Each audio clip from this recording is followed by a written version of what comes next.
विश्वानि देव सवितरो दुरितानि परासुव यद् भद्रं तन्नयासुव। ॐ शं नो मित्रः शं वरुणः शं नो भवत्वर्यमा शं न इन्द्रो बृहस्पतिः शं नो विष्णुरुक्रमः। ॐ तेजोषि तेजोमिधेः ओजोषि ओजोमिधेः असतो मा सद्गमय तमसो मा ज्योतिर्गमय मृत्योर्मा मृतं गमय।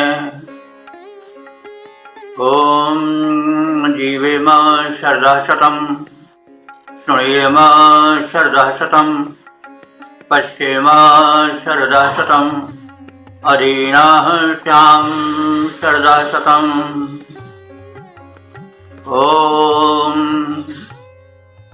वेद प्रेमियों, सुधी श्रोताओं, परम सौभाग्य का विषय है कि हम सब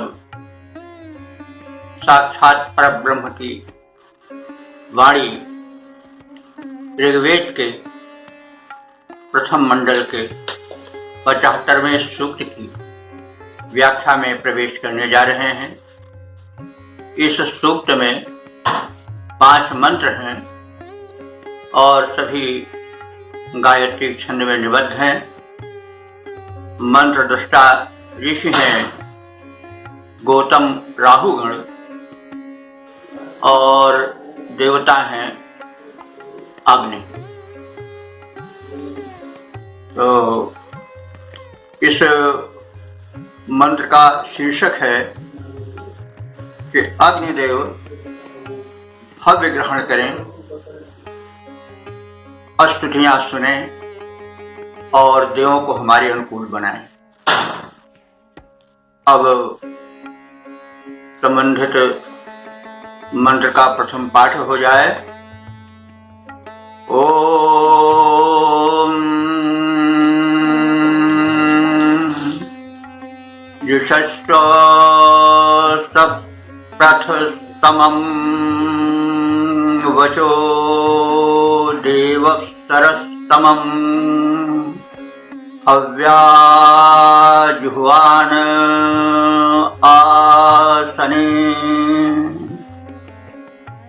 शब्दार्थ से परिचय प्राप्त करें। अग्नि, हे अग्निदेव। अग्नि का अर्थ होता है जो अग्रगामी हो, सर्वप्रथम प्राणियों के हित में आगे रहे और जिसकी गति ऊर्ध्व हो। अग्नि की गति सदैव ऊर्ध्व होती है, अधोगति नहीं। तो ऐसे अग्निदेव वे आसनी, आसनी माने होता है मुख में, आस शब्द होता है, आस माने मुख होता है और सप्तमी है आसन। तो अग्निदेव अपने मुख में यानी लपट रूपी मुख में क्या ग्रहण करें? हव्या। हव्या माने हव्य द्रव्य को, जो कि देवताओं तक पहुंचाया जाता है। तो अग्निदेव को देवताओं का मुख कहा गया है, क्योंकि अग्नि के मुख से ही देवता हव्य ग्रहण करते हैं। तो ऐसे अग्निदेव देवार्थ प्रस्तुत हव्य द्रव्य को अपने मुख में ग्रहण करें और देवो सप्रथसमम, और देवों के पास, दिव्य शक्तियों के पास, जो कि विश्व का संचालन कर रही है, उनके समीप हमारे प्रशस्तमम माने अत्यधिक प्रिय प्रशंसित, वचा माने वचनों को, यानी अस्तुति वचनों को, सूक्तों को उन तक पहुंचावे, और यशस्व और हमारे हव्य द्रव्य को, हमारी स्तुतियों को सहज स्वीकार करें। स्वीकार कोई कर लेता है तो वह स्वीकृति जो प्रार्थना की जाती है वह सुन ली गई, ऐसा विश्वास हो जाता है। तो भावार्थ है कि हे अग्नि देवता, हम तुम्हारे मुख में हव्य द्रव्य डाल रहे हैं, प्रक्षिप्त कर रहे हैं, इसलिए कि तुम उसे सूक्ष्म बना करके और दिव्य शक्तियों तक पहुंचाओ, ताकि हम सबका कल्याण हो सके। तुम उसको यानी समर्पित आहुति को, चरु को, पुरोडाश आदि को दिव्य शक्तियों तक पहुंचाने का उपक्रम करो, और हमारी उन प्रार्थनाओं को, उन स्तोत्रों को सुनो जिन्हें देवगण बहुत पसंद करते हैं, जिन्हें सुनने की उनकी अभिलाषाएं रहती हैं। तो इस प्रकार से हमारे हव्य द्रव्य को, हमारी आहुतियों को आप ग्रहण करो, देवताओं तक पहुंचाओ, और हमारी प्रार्थनाएं भी जो कि अत्यंत प्रिय लगने वाली हैं दिव्य शक्तियों को, देवताओं को, उनको भी सुनो और उनके सार भाग को देवताओं तक, दिव्य शक्तियों तक पहुंचाओ, ताकि हम सबका कल्याण हो सके। तो इस मंत्र के संक्षिप्त शब्दार्थ, भावार्थ व व्याख्या के साथ अब हम इस मंत्र के पद रूपांतरण को प्रस्तुत कर रहे हैं। हे अग्निदेव, तुम देवअग्रगण हो शरण देवता महान, देव अग्रगण हो शरण देवता महान, मुख में तुम्हारे हम हव्य को चढ़ाते हैं, हम यजमानों के स्वीकार उपहार करो, अग्नि देवता महान तुमको मनाते हैं। जिस मंत्र गान द्वारा देवता प्रसन्न होते, जिस मंत्र गान द्वारा देवता प्रसन्न होते, सुनो उसे श्रद्धा भरे स्वर में सुनाते हैं। हव्य को ग्रहण कर विनती सुनो सहर्ष, हम यजमान गुण गान तेरे गाते हैं, हम यजमान गुण गान तेरे गाते हैं। ओम। वेद प्रेमियों, सुधे श्रोताओं, संप्रति हम सब ऋग्वेद के प्रथम मंडल के 75वें सूक्त के दूसरे मंत्र की व्याख्या में प्रवेश करने जा रहे हैं। यह मंत्र गायत्री नामक छंद में निबद्ध है। मंत्र ऋषि हैं गौतम राहुगण और देवता हैं अग्नि। शीर्षक है अग्नि देवता उपासकों की उत्तम भाव भरी प्रार्थनाएं सुने। अब इस भाव को समेटे हुए मंत्र का सर्वप्रथम पाठ हो जाए। ओम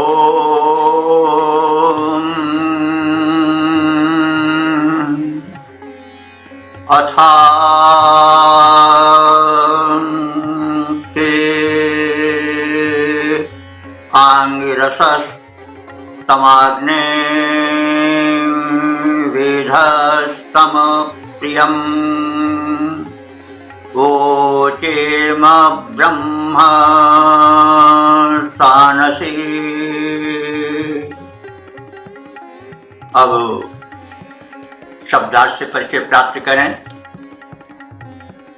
अंगिरस तम वेधस्तम अग्नि। अग्नि, हे अग्नि देवता, तुम अंगिरसस्तमम, अंगिरस यानी अंगिरा ऋषि थे, तो अंगिरा ऋषि का पुत्र परिवार बृहद था, तो उसी के सदस्य भी माने गए हैं अग्निदेव। तो निवेदन किया जा रहा है कि हे अग्निदेव, तुम अंगिरा के, ऋषि के समस्त पुत्रों में सर्वश्रेष्ठ हो। अथवा अंगिरस तम का अर्थ यह भी किया गया है कि अंग प्रत्यंग में, अंग कहते हैं अंग को, अंगिरस माने अंग प्रत्यंग में जीवन रस को प्रवाहित करने वाले तुम हो, इसलिए अंगिरा हो। और शरीर के अंग प्रत्यंग में जीवन रस प्रवाहित करने वाली अन्य शक्तियों में सर्वश्रेष्ठ भी हो। तो इस तरह से हुआ अंगिरस्तमम का अर्थ। तो इस तरह से अंगिराओं में तुम सर्वश्रेष्ठ हो। और वेधस्तमम, वेधस्तम कहते हैं मेधावी को। वेधा माने मेधावी, तो तम लगता है सुपरलेटिव में, यानी सर्वोच्च सिद्ध करने में। तो हे अग्निदेव, तुम मेधावी शक्तियों में सर्व मेधावी शक्ति हो, सर्वोत्कृष्ट मेधा तुम्हें निवास करती है। मेधा, विचार, बुद्धि। तो ऐसे अग्निदेव आप जो हो वो अथ माने अब, अथव्य है। प्रारंभ में या किसी विषय के नवीन रूप देने में, उसे प्रारंभ करने में अथ शब्द का प्रयोग होता है। तो अथ माने अब, ते माने तुम्हारे, सानस माने ग्रहण करने योग्य, स्वीकार करने योग्य। तो जो प्रिय होता है वही प्रेम से स्वीकार किया जाता है। तो हे अग्निदेव, जो विशेषताएं आपकी बताई गई हैं, उन गुणों से संपन्न, विशेषताओं से संपन्न तुम्हें जो बहुत प्रिय है, जिसे तुम ग्रहण करने की इच्छा रखते हो, ऐसे प्रियम ब्रह्म, प्रिय माने प्यारे, रुचिकर, ब्रह्म माने वेद मंत्र। ब्रह्म का अर्थ होता है वेद मंत्र। तो ब्रह्म जो वेद मंत्रों को न माने जाना थी, वही ब्राह्मण है। ब्राह्मण स्पष्ट वेद कह रहा है कि जो वेद मंत्र नहीं जानता है, नहीं समझता है, वो ब्राह्मण होने का अधिकारी नहीं है, उसे ब्राह्मण नहीं कहा जा सकता। ये वेद का प्रमाण है। और जो वेद मंत्रों का ज्ञाता है, उसे समझ सकता है, वह प्रत्येक ब्रह्म, प्रत्येक वर्ण ब्राह्मण है। तो इसलिए ब्रह्मत्व प्राप्ति के लिए वेद मंत्रों का ज्ञान परम आवश्यक। तो प्रियम ब्रह्म, हे अग्निदेव, मैं उन वेद मंत्रों को जो तुम्हें प्रिय हैं और दिव्य शक्तियों को, देवों को प्रिय हैं, उन्हें वोचेम माने उच्चरित कर रहे हैं, उनका गायन कर रहे हैं और उन्हें तुम सुनो, ऐसी प्रार्थना कर। अब इसका भावार्थ सपाट रूप से जान लें। हे अंगिरा ऋषि के पुत्रों में अथवा मेधावियों में वरिष्ठ अग्निदेव, तुम जो हो वो सबके अंग प्रत्यंग में ऊष्मा बन करके जीवन रस संचरित करते हो, इसलिए तुम अंगिरस्तम हो। एक तो अंगिरस्तम इसलिए हो कि अंगिरा ऋषि के पुत्रों में सर्वश्रेष्ठ हो, दूसरे इसलिए कि तुम्हारी ऊष्मा के कारण शरीर में रक्त जमने नहीं पाता और अंग प्रत्यंग में वो जीवन रस प्रवाहित होता है। तो अंग प्रत्यंगों में जीवन रस प्रवाहित करने वाली शक्तियों में तुम सर्वप्रधान शक्ति हो, ऐसी तुम्हारी महत्ता है। और तुम मेधावियों में भी सर्वश्रेष्ठ हो।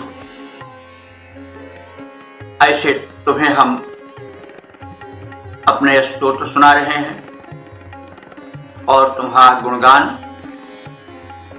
वेद मंत्रों के द्वारा कर रहे हैं। इन्हें सुनो, इन पर विचार करो, हमारे अनुकूल बनो और दिव्य शक्तियों को हमारे अनुकूल बनाओ, क्योंकि आप अग्रगण्य हो, अग्नि हो। अग्नि का अर्थ ही होता है जो आगे है। कोई कार्य होता है शुभ तो पहले अग्नि को प्रस्तुत किया जाता है। चाहे कोई घर में समारोह हो तो, विवाह हो तो, कोई भी संस्कार हो तो अग्नि को पहले स्थापित किया जाता है। तो इसीलिए उसका नाम अग्नि है। अग्नि का अर्थ हुआ कि जो प्रत्येक शुभ कार्य में आगे चले, वो अग्रगण्य। तो ऐसे अग्निदेव को, अग्रगण्य देव को जो आगे बढ़ करके प्राणियों का, उपासकों का हित करते हैं और अन्य दिव्य शक्तियों को जिनका योगदान से संचालन में है उनको अनुकूल बनाते हैं। तो उस अग्नि की प्रार्थना इस मंत्र में हुई। अब हम इसके पद रूपांतरण को देखें। ऋषि अंगिरा के सारे पुत्रों में वरिष्ठ पुत्र, ऋषि अंगिरा के सारे पुत्रों में वरिष्ठ पुत्र, बुद्धिमानों में अतीव श्रेष्ठ माने जाते हो। उष्मा बने तन के प्रत्येक अंग मध्य तुम, जीवन प्रदायी प्राण रस को बहाते हो। तुम हो प्रशस्त, हम गाते हैं प्रशस्ति तेरी, उत्तम स्तोत्र सुन सुख बरसाते हो। इसीलिए उत्तम स्तोत्र हम गाते देव, जीवन में बन के बाहर तुम आते हो, जीवन में बन के बाहर तुम आते हो।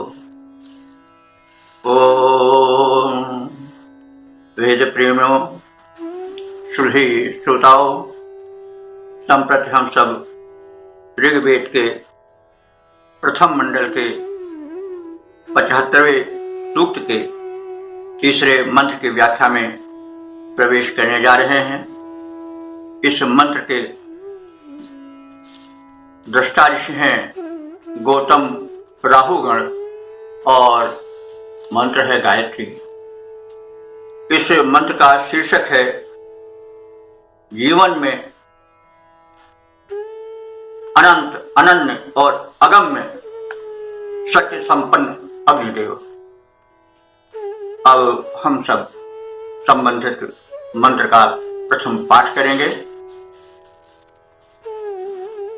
ओम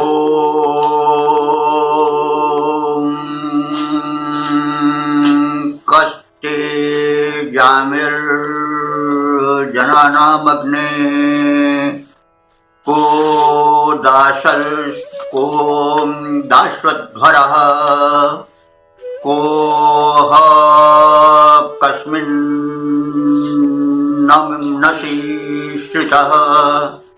ओम कस्ते जामिर जनानामग्ने को दाश्वध्वरः को कस्मिन्नसि श्रितः।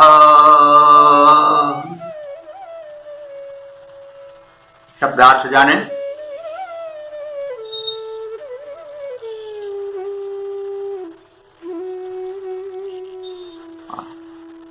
अग्नि, अग्नि माने हे अग्निदेव। जनानाम माने मनुष्यों में, ते कह जामी, ते माने वे, या ते माने तेरा भी होता है चतुर्थी में, षष्ठी में भी। तो कहते कौन, तुम्हारा। जामी माने भाई बिरादरी। तो जामी कहते हैं कि जाम आदि के अर्थ में आता है खाने के अर्थ में,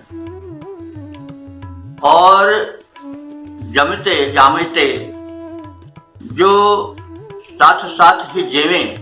देखिए इस जम शब्द को सुन करके जो चल रहा है अवधि में शब्द या और अन्य देशी भाषाओं में भी होगा, वो एक जेवन, एक होता है जेवन या जेमत।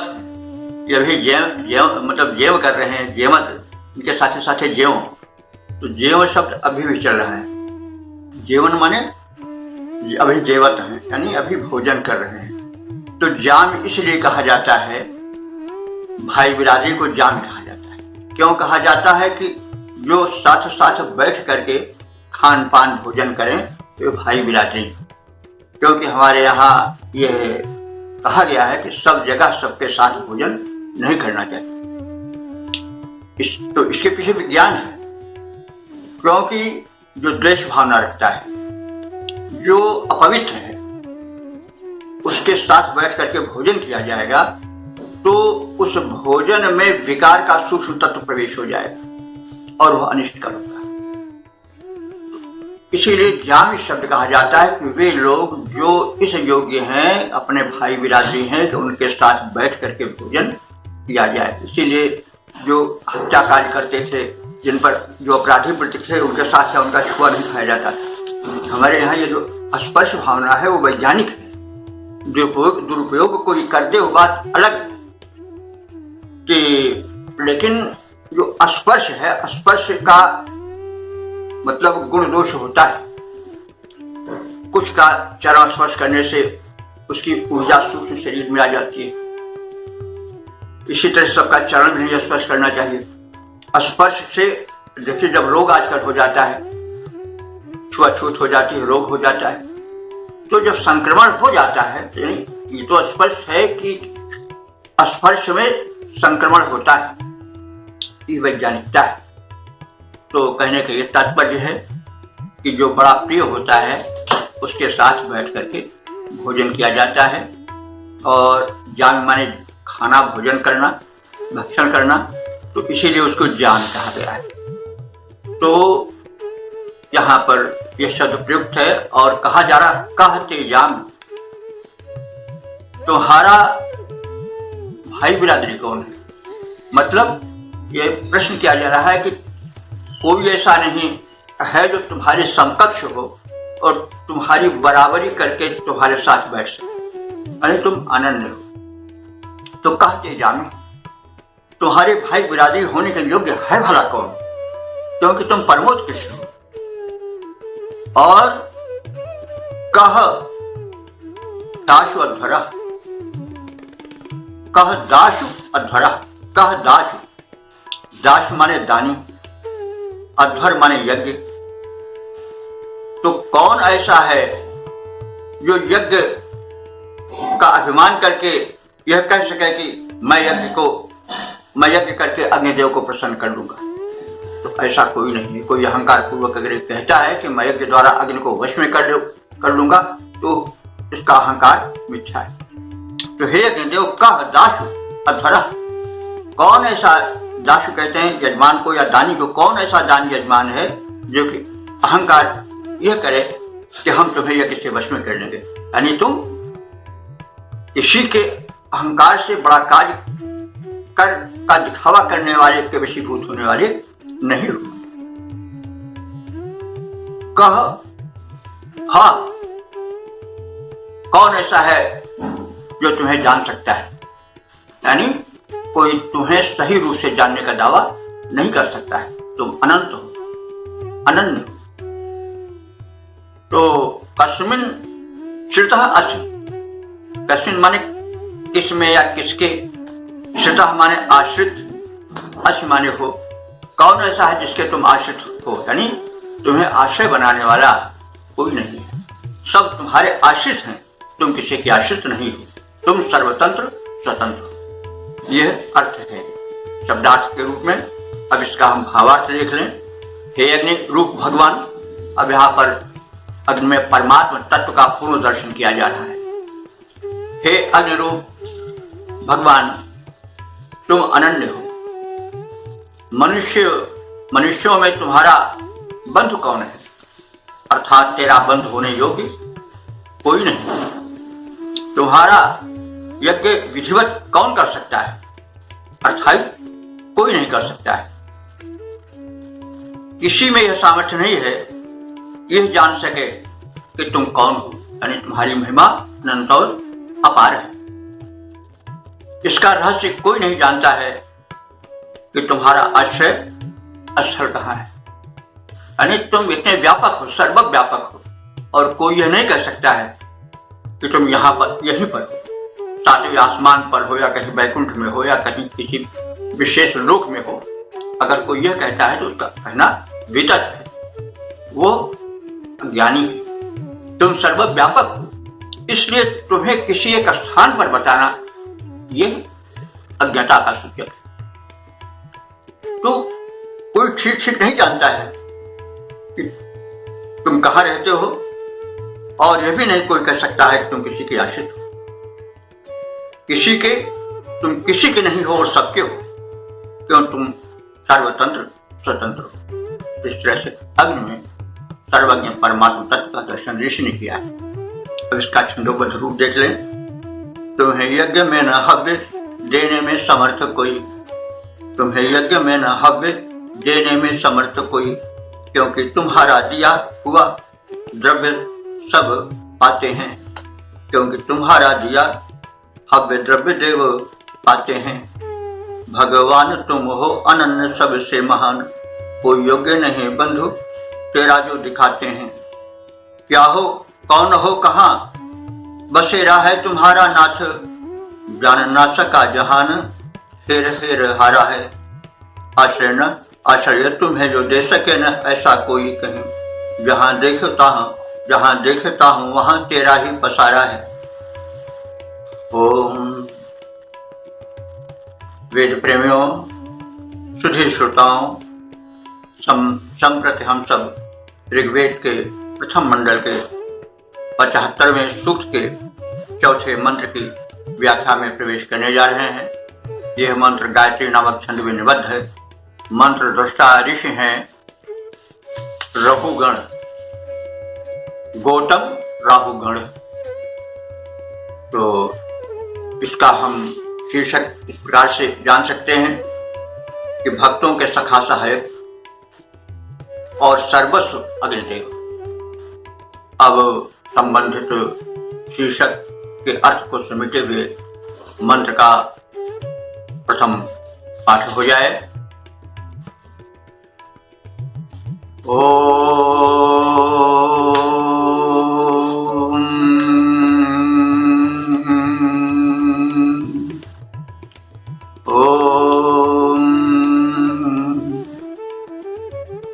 त्वं ज्ञामिर्जनानामग्ने मित्रो असि प्रियः, सखा सखेभ्यः ईभ्यः। शब्दार्थ से परिचय प्राप्त करें। अग्नि, हे अग्नि देवता, तुम जनानाम जामि, तुम जनानाम माने लोगों के, लोगों से मतलब हुआ भक्तों के।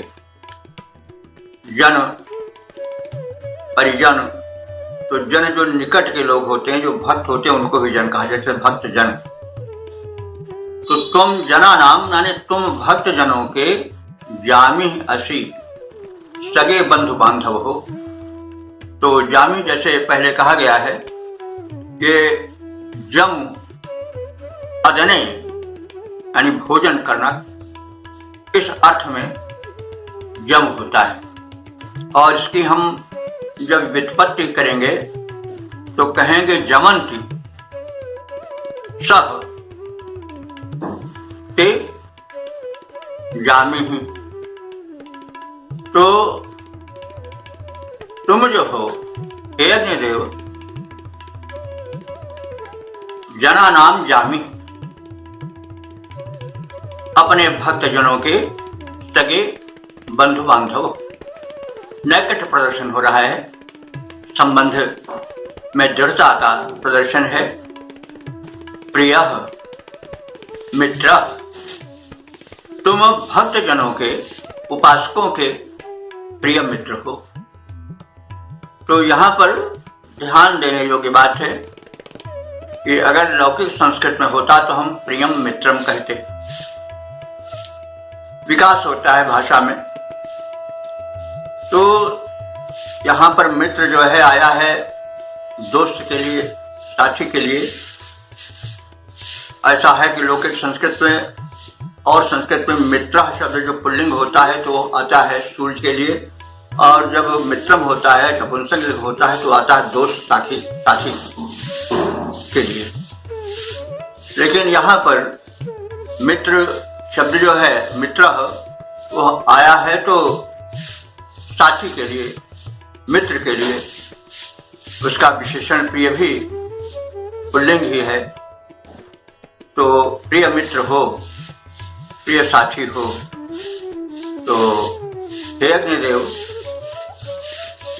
भक्तों के तुम जामी हो यानी बंधु बांधव हो और उनके प्यारे मित्र हो, ऐसे दिखावटी मित्र नहीं। और सखीभ्यः ईड्यः, सखीभ्यः माने मित्रों के लिए या मित्रों के तुम ईड्यः माने अस्तुत्य प्रशंसनीय सखा असि मित्र हो। तुम प्रशंसनीय मित्र हो, मित्रों के तुम प्रशंसनीय मित्र हो। यानी तमाम मित्र हैं, उनमें तुम जो मित्र हो वो सर्वाधिक प्रिय और प्रशंसनीय हो। क्योंकि अग्निदेव तो सदैव साथ में रहते हैं और स्थान स्थान पर सहायता करते रहते हैं। मित्र तो कभी आया कभी दूर भी रहता है, लेकिन अग्निदेव तो सदैव भिन्न भिन्न रूपों में, चाहे जठराग्नि रूप में हो, चाहे घर में गार्भत्य अग्नि के रूप में हो, चाहे कहीं हो, वो तो सदैव बने रहते हैं, साथ रहते हैं, सत्य सहचर। तो इसीलिए कहा गया है कि तुम मित्रों में सर्वश्रेष्ठ मित्र हो। तो हे अग्नि देव, तुम भक्तों के सगे बंधु बांधव हो, उनके प्रिय मित्र हो।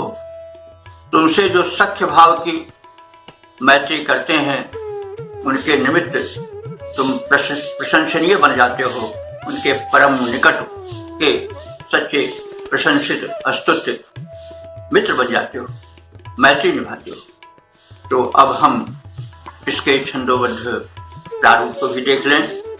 अग्निरूप तेजवान भव्य भगवान तुम, अग्निरूप तेजवान भव्य भगवान तुम, बंधु सम भक्तों के सहारा बन जाते हो।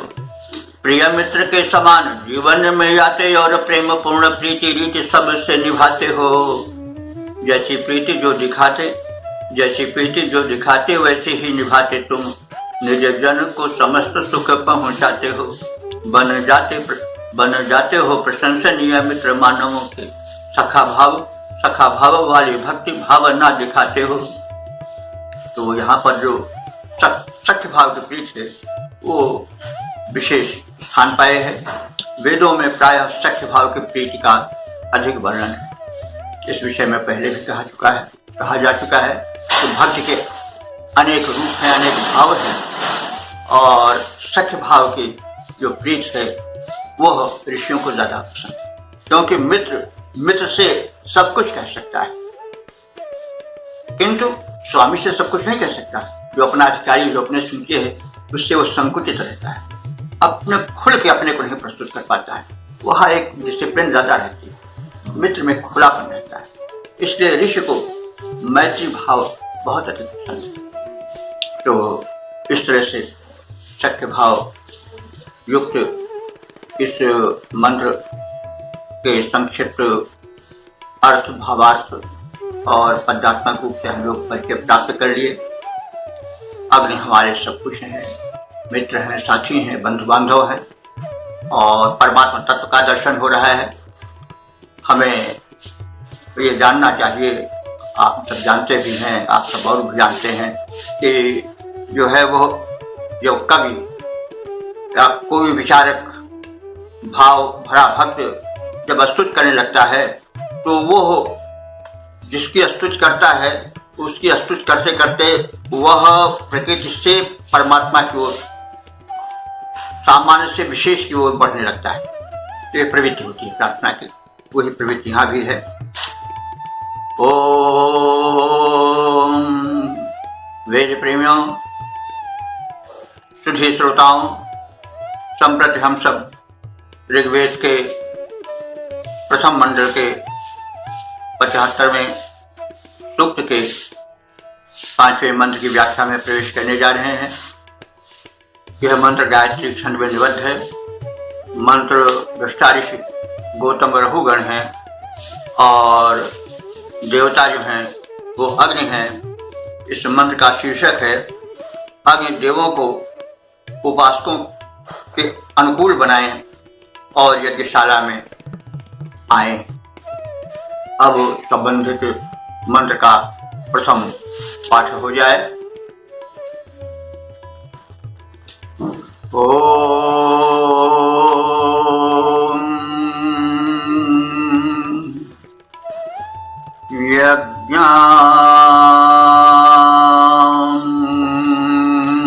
यजानो मित्रा वरुणा यजा देवारितं बृहत् अग्नेयक्षिस्त्वं दमम्। ओम यजानो मित्रा वरुणा यजा देवारितं बृहत् अग्नेयक्षिस्त्वं दमम्। शब्दार्थ से परिचय प्राप्त करें। अग्नि, हे अग्निदेव, न माने हम सबको, यानी हम सब उपासक गणों को उनके हित के लिए मित्रा वरुणा, मित्र और वरुण देवों, ये वेद के प्रमुख देव हैं। इनका आवाहन साथ किया जाता है। मित्र सूर्य को भी कहा जाता है और वरुण वह हैं जो कि सृष्टि के निर्धारित नियम, शाश्वत नियम जिन्हें ऋत कहा जाता है, उसके पालन करता है। जैसे नियम बनता है शासन संचालन का, तो जो शक्तियां हैं शासक प्रशासक के रूप में उस परम अध्यक्ष से शासन के, या राजा से, सम्राट से, राष्ट्राध्यक्ष से, उन शक्तियों का जो वितरण होता है वो प्रशासकीय शक्तियों में होता है, एडमिनिस्ट्रेटिव पावर में होता है। तो वरुण देव जो है एडमिनिस्ट्रेटिव पावर वाले देव, वे जो नियम निर्धारित किया गया है सृष्टि संचालन में, व्यवस्था में, उस नियमों का पालन हो रहा है कि नहीं हो रहा है, और वो कहीं अव्यवस्थित न हो जाए, सुव्यवस्थित बना रहे, इसका निरीक्षण करते रहते हैं। तो जो शासक प्रशासक होता है थोड़ा जरा कुछ कठोर प्रकृति का होता है, उसे दंड भी देना पड़ता है, और उसे ज्यादा सक्रिय रहना पड़ता है, उसमें उष्णता ज्यादा होती है। तो मित्र जो है वो सूर्य के एक रूप माने गए हैं। सूर्य का प्रचंड रूप भी है, लेकिन उनका एक मित्र रूप भी है जो सविता है प्रातः काल का। वो बड़ा नम्र, बड़ा सुखद होता है। तो वो शिष्य परिपालन में मित्रवत और सुख सुविधा देने में मित्रवत रहता है, बहुत घनिष्ठ रहता है। सूर्योदय के समय का सूर्य सब देखना पसंद करते हैं, इसकी उपासना करते हैं, लेकिन मध्याह्न काल के सूर्य को देखना कठिन होता है। तो यह युगल है, इसलिए कि युग दो में एक नम्र हो और एक कठोर हो, तब काम बनता है, संतुलन रहता है। इसलिए वैदिक ऋषियों ने मित्र और वरुण को साथ साथ रखा कि एक नरम तो एक गरम, यह एक युग में रखा है, युगल रखा है। तो जो ऋषि कह रहा है प्रार्थना के संदर्भ में कि हे अग्निदेव, आप हमारे इस जीवन यज्ञ में मित्रदेव जो कि शीत प्रकृति के हैं, बड़े सरल प्रकृति के हैं, हितैषी हैं, उनको, और जो वरुण शासक प्रकृति के देव हैं, थोड़े समयानुसार उग्र भी हो जाते हैं, उनको साथ साथ बुलाओ, क्योंकि ये दोनों साथ साथ रहते हैं। मित्रा वरुण में यह वैदिक समास है। अगर संस्कृत का लौकिक समास होता तो मित्रा वरुणो होता, लेकिन जो समास किया जाता है वैदिक व्याकरण में वो मित्रा वरुणा होता है। मात्रा जो है दीर्घ वो लगती है पहले शब्द के अंत में। तो मित्रा वरुणा, मित्र और वरुण देवों को, हे अग्निदेव तुम हमारे यज्ञ में लाओ, और देवान यज्ञ और अन्य देवों की यानी इंद्रादि देवों की भी इस यज्ञ में पूजा हो, ऐसा विधान करो। और बृहत ऋतम स्वदमे यक्ष, बृहत माने व्यापक, ऋत माने यज्ञ। ऋत जो शाश्वत सत्य है, जिसको कहते हैं यूनिवर्सल ट्रुथ, उसके लिए भी ऋत आता है और ऋत यज्ञ के लिए आता है, क्योंकि यज्ञ भी शाश्वत है। यज्ञ सदैव चलता रहता है, यज्ञ कभी बंद नहीं होता। कोई अपने घर में अग्नि जलावे या नहीं जलावे, यज्ञ आहूत डाले न डाले, लेकिन प्रकृति तो निरंतर यज्ञ कर रही है। सूर्य जो है किरण प्रक्षेपित कर रहा है, समुद्र का जल शोषित कर रहा है, वर्षा करा रहा है, दिन रात कर रहा है। पशु पक्षी वृक्ष पुष्प लता सब यज्ञ ही कर रहे हैं अपना अपना का, यानी जो लोकोपकार में कार्य किया जाए वो भी यज्ञ। हम कुछ कह रहे हैं किसी शुभ भावना को लेकर के, आप सब सुन रहे हैं किसी शुभ भावना को लेकर के, तो यह भी एक यज्ञ ही का रूप है। तो यज्ञ का क्रम कभी बंद नहीं होता, क्योंकि यज्ञ वही श्रेष्ठतम कर्म है। यजुर्वेद का कथन है कि जितने श्रेष्ठ उत्तम कर्म हैं जो लोकोपकारी हैं, वे सब यज्ञ ही है। तो हे अग्निदेव, तुम बृहत ऋतम व्यापक यज्ञ के संयोजक हो, और तुम दमे, तुम माने अपने, दम कहते हैं घर को। तो यज्ञ का अपना अगर उसको समुचित रूप में देखा जाए तो यज्ञशाला ही उसका घर है। तो यहाँ पर दम जो है, दम का अर्थ हुआ कि घर, तो स्व दमे माने अपने घर में, यानी यज्ञशाला तुम्हारा घर है, उसमें तुम यज्ञ माने उपासना कराओ, पूजा कराओ, यज्ञ कराओ। और कैसा यज्ञ? व्यापक यज्ञ कराओ। तो हे अग्निदेव, तुम यज्ञशाला में व्यापक यज्ञ का आयोजन करो, और यज्ञ में मित्र वरुण देवताएं और अन्य देवताएं, उनकी उपासना हो, उनका पूजन यजन हो, ऐसा विधान हो। यह आपसे प्रार्थना है। तो हे अग्निदेव, हमारे निमित्त मित्र और वरुण नाम के दिव्य देवों को बुलाओ, उनकी पूजा उपासना कराओ। हमारे पितार्थ इंद्राज अन्य देवताओं को भी यज्ञ में आवाहित कर उनकी पूजा करने में हमारे सहायक बनो। हमारे घर में अथवा अपने यज्ञशाला में तुम विशाल यज्ञ का आयोजन कराओ, ऐसा वातावरण बनाओ कि हम लोग व्यापक आयोजन करते रहें यज्ञ का, और आप अपने यज्ञ गृह में रमण करो, यानी सदैव यज्ञ गृह में यज्ञ कर्म होता रहे, यह आशय है। तो अब हम इसके छंदोबद्ध रूप का अवलोकन करें। अग्निदेव लायक हो भक्त सुखदायक हो, अग्निदेव लायक हो भक्त सुखदायक हो, यज्ञ में महत्ता देव विदित तुम्हारी है। मित्र और वरुण जो वरणीय देवता हैं, जिनका महत्व देव वृंद मध्य भारी है।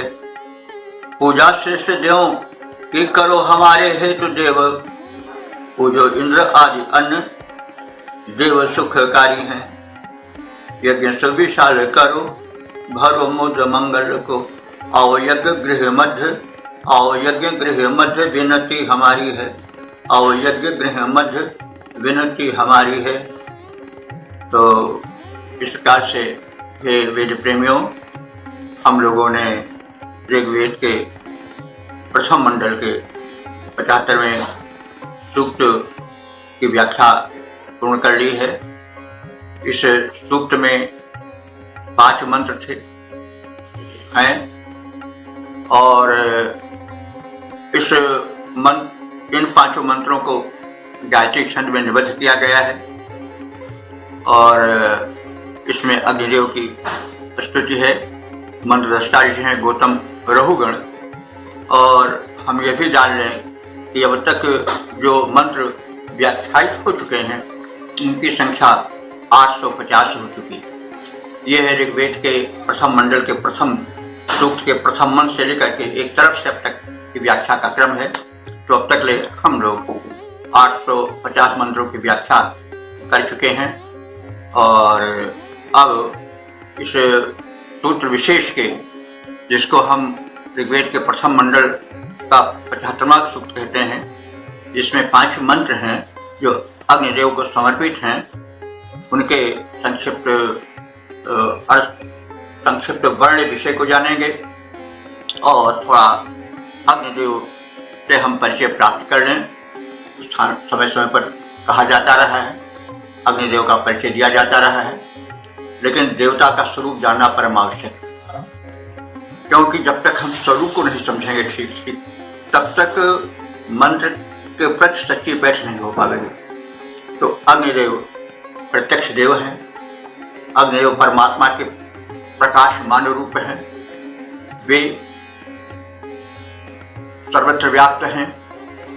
जो कुछ प्रकाश है, जो ऊर्ध्वगमन है, जो चेतना है, वो सब अग्नि की ही देन है। और परमात्मा का जो प्रकाशक रूप है, सर्वव्यापक रूप है, वो अग्निदेव में समाहित है। इसी कारण से अग्नि विषयक जो सूक्त हैं वो इंद्रदेव के पश्चात संख्या के में सर्वाधिक अग्नि को ही समर्पित हैं। तो अग्नि और सूर्य लगभग एक ही रूप हैं। तो अग्निदेव सर्वत्र व्याप्त हैं, सर्वव्यापक हैं। हमारे शरीर में वे जठाग्नि बने हैं। रक्त संचालन में जो उष्णता है, जिसके कारण रक्त जमने नहीं पाता है, वो अग्नि ही है। तो अब हम महत्व समझते चलें कितना महत्व है अग्निदेव का। अग्निदेव ही सूर्य बनकर के वृष्टि के कारण बनते हैं। अग्निदेव ही प्रकाशक हैं, वे ही प्रकाश फैलाते हैं हमारे नेत्रों में। उन्हीं का तत्व है जो कि दृश्य शक्ति बनकर के संचलित हो रहा है। तो अग्नि का उपकार सर्वत्र है, इसलिए उनको सर्वोत्तम सखा भी कहा गया है।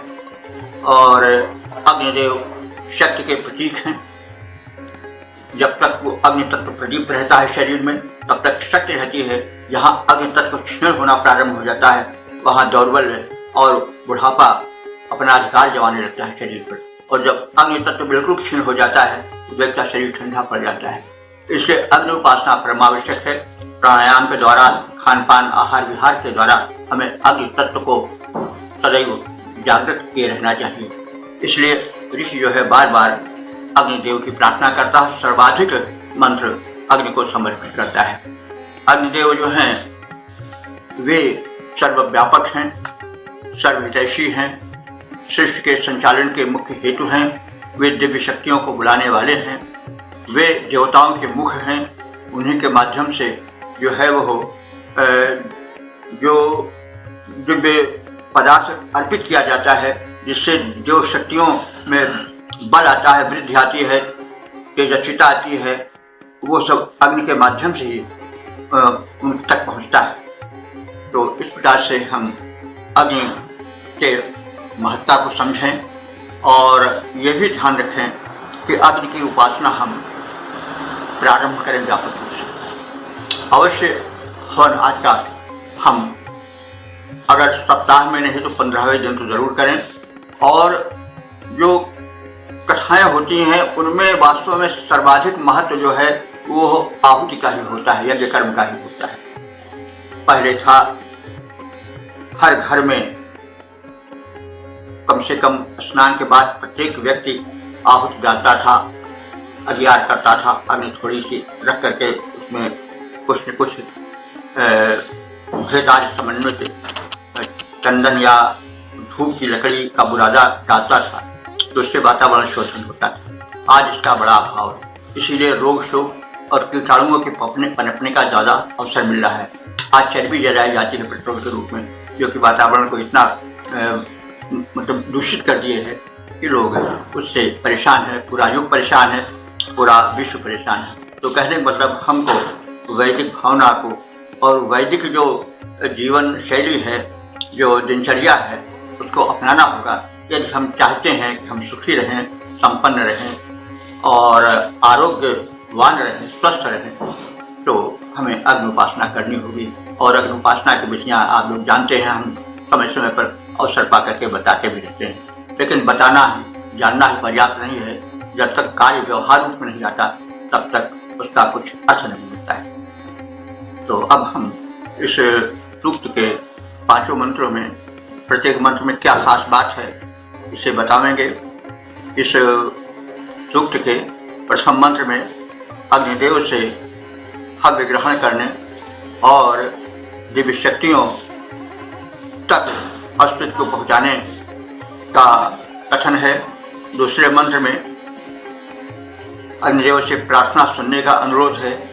तीसरे मंत्र में अनंत, अनन्य, अगम्य, सर्वतंत्र, स्वतंत्र अग्निदेव का चित्रण है। और चौथे मंत्र में भक्तों के सखा सहायक रूप में अग्निदेव का प्रारूप प्रस्तुत किया गया है। पांचवें मंत्र में अग्निदेव देवों को उपासकों के अनुकूल बनावे, उन पर उनकी कृपा दृष्टि रहे और अग्निदेव हव्यान्न ग्रहण करने से यज्ञ का जो सिलसिला है वो नैरंतर को प्राप्त करे। इसके लिए उनसे प्रार्थना की गई है कि वे यज्ञशाला में निरंतर जो है वो जाज्वल्यमान रहें, निरंतर सक्रिय रहें, आहुतियाँ पड़ती रहें। 3 समय हमारे यहाँ विधान किया गया है। प्रातः सवन प्रातः काल होने वाला यज्ञ, मध्याह्न काल में होने वाला यज्ञ और सायंकाल में होने वाला यज्ञ। तो अग्निदेव सदैव यज्ञशाला में प्रज्वलित रहें, आहुतियाँ पड़ती रहें, वातावरण का शोधन होता रहे, दिव्य शक्तियाँ सृष्टि के अनुकूल होती रहें, यह क्रम होता रहे। यह संदेश ऋषि स्थान स्थान पर दे रहा है। इस सूक्त में विशेष रूप से दे रहा है और इस सूक्त में परमात्मा तत्व का दर्शन अग्नि में किया गया है परम निकट से, और उन्हें सर्वत्र स्वतंत्र तथा सर्वश्रेष्ठ देवता माना गया है। उनकी महिमा को कोई जान नहीं सकता है, ऐसी बातें कही गई हैं। आज वास्तव में शोध कार्य हो रहे हैं। जितना शोध हो रहा है वो सब अग्नि ही पर हो रहा है। बड़े बड़े यंत्र बन रहे हैं, मिसाइलें बन रही हैं और बनाए रहे हैं। जो यंत्र बड़े वेगवान हैं, बड़े शक्तिशाली हैं, वो सब अग्नि के ही तो परिणाम हैं। तो अग्नि पर निरंतर शोध हो रहा है, यानी शक्ति अर्जित की जा रही है। अग्नि की शक्ति को स्थान स्थान पर भिन्न भिन्न यंत्रों में लगाया जा रहा है। आपके टीवी है, आपके जितने यंत्र है, वो सब अंत में अग्नि ही के तो कारण है, क्योंकि अग्नि जो है ऊर्जा का प्रतीक है। अग्नि ही एक शब्द को जिस स्थान पर उच्चारित हो रहा है उससे सहस्रों मील तक, योजनों तक पहुंचाने वाला कौन है? वो अग्नि की ऊर्जा तरंग जो है। तो कहने का मतलब अग्निदेव की कितनी शक्ति है, इसको अभी तक कोई पार नहीं पा सका है। निरंतर शोध कार्य हो रहे हैं और अग्नि की शक्ति परत दर परत उभरती चली आ रही है, लेकिन अग्नि में कितनी शक्ति है इसका भी कुछ कोई पार नहीं पा सका है। जब हमारा आध्यात्मिक प्रारूप चलता था तो जो साधक थे वे प्राणायाम के माध्यम से अग्नि तत्व को जगाते थे और अंत में उन्हें त्रिकालदर्शिता की शक्ति आती थी। वो सब भी अग्नि का ही परिणाम है। शरीर में रक्त संचार होता है और रक्त जमने नहीं पाता है, उसमें एक ऊष्मा बनी रहती है और वो भी अग्नि के ही कारण है। और अग्नि की महिमा अनंत है। अग्नि पर शोध अभी जितना होगा उतना ही उसकी महिमा का परिचय मिलता जाएगा। इसीलिए इस मंत्र में, इस सूत्र में अग्नि की अनंतता का परिचय दिया गया है और कहा गया है कि अग्नि की शक्ति अनंत है। अग्नि पर शोध होते रहे। शक्ति जिसको पाना है वो अग्नि का सेवन करे। सेवन करने का मतलब हुआ, अगर वैज्ञानिक अपने प्रयोगशाला में सेवन करता है तो भी भक्ति ही है, लेकिन अग्नि का जो है सकारात्मक उपयोग होना चाहिए। ऊर्जा जो है वो द्विपक्षीय होती है, वो सकारात्मक भी होती है, नकारात्मक भी होती है। इसलिए सकारात्मकता ला करके अग्निदेव की शक्ति से परिचित कराना और लोक कल्याण कराना, विश्व का कल्याण कराना और विस्तृत ब्रह्मांड के रहस्य को जानना बहुत आवश्यक है और इसमें अग्नि का ही योगदान होगा। हम अगर यान बनावेंगे, अगर ऐसे ऐसे ऊर्जा संपन्न प्रक्षेपण करेंगे ग्रहों उपग्रहों का, तो उसमें अग्नि का हाथ रहेगा, क्योंकि अग्नि ही ऊपर उठाती है, ऊर्जा अग्नि ही बनती है। तो अग्नि की सहायता लेकर के हम अनंत ब्रह्मांड, अनंत पृथ्वी, अनंत सूर्य जहाँ व्याप्त हैं उस लोक तक पहुंचे।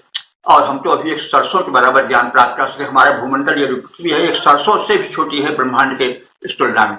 तो हम इस व्यापक ब्रह्मांड का ज्ञान प्राप्त करें और अनंत शक्तिमान बने, भगवत्ता को प्राप्त करें। यह तब तक नहीं संभव है जब तक कि हम अग्नि उपासना में दत्त रहें।